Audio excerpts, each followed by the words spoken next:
Bonjour les amis. Deuxième volet sur la dette publique en France. Éric Lemaire, président de Force Vive, nous fait part de son analyse pour la réduire, ainsi que les perspectives de développement de la France. Chers amis, Éric Lemaire, président de Force Vive. Lors de la précédente vidéo, je vous disais que la dette que nous sommes en train de faire, notamment à cause du Covid, nous ne serions pas en mesure de la rembourser, ni par l'austérité budgétaire, ni par la croissance.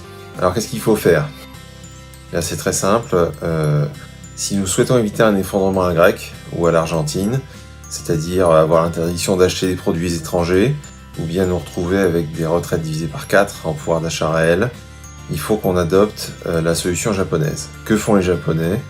Eh bien, ils ont la même situation que nous, une très mauvaise démographie, une dette très importante, et pour la résorber sans difficulté, ils n'avaient qu'une seule solution, c'est d'équilibrer leur commerce extérieur. Ils ont une balance commerciale excédentaire, bien qu'ils aient des besoins d'énergie importants, et grâce à cette balance commerciale excédentaire, il n'y a pas de capitaux étrangers dans leur dette. La dette est détenue par les nationaux. Et comme cette dette est détenue par les nationaux, ils n'ont pas de risque de mise en faillite, bien qu'ils ne parviennent pas à rééquilibrer leurs finances publiques.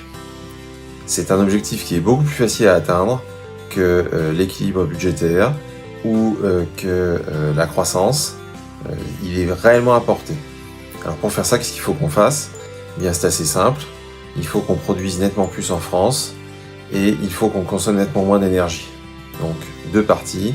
Une partie rationalité énergétique et une partie production locale.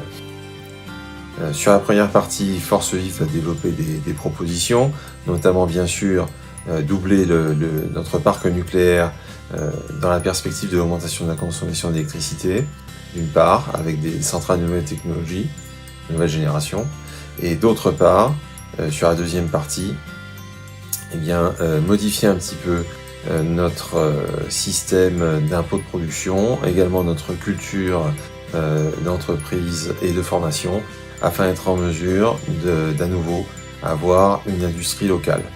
Il y a aussi une partie innovation.